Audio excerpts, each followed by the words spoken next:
আমি রান্নাঘরের জন্য খুবই দরকারি ২টা জিনিস অর্ডার করে নিলাম। আসসালামু আলাইকুম, সবাইকে শানুজ ডেইলি কিচেনের পক্ষ থেকে স্বাগতম। আশা করি সবাই খুব ভালো আছেন, সুস্থ আছেন। এটা হচ্ছে মোবাইল স্ট্যান্ড ভিডিও করার জন্য, ভিডিও যাতে অনেক সুন্দর হয় এর জন্য এই মোবাইল স্ট্যান্ডটা কিনেছি।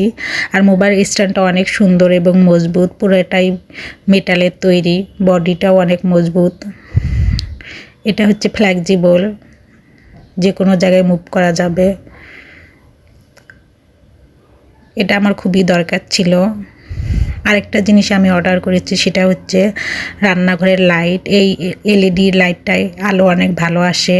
এই লাইটের ভিতরে ভিডিও করলে ভিডিও অনেক স্বচ্ছ হয় এবং সুন্দর হয়, এই জন্য এই লাইটটা অর্ডার করে নিলাম। এই লাইটটাও হচ্ছে মুভ করা যায়, সোজা এবং বাঁকা দুইটাই করা যায়। লাইটটাও খুবই দরকার ছিল আমার রান্নাঘরের জন্য। সবাইকে আমার ভিডিও দেখার জন্য ধন্যবাদ। সবাই আমার পেজটাকে লাইক, কমেন্ট, শেয়ার ও ফলো দিয়ে রাখবেন। আমার ইউটিউব চ্যানেলটাকে সাবস্ক্রাইব করে রাখবেন। আল্লাহ হাফেজ।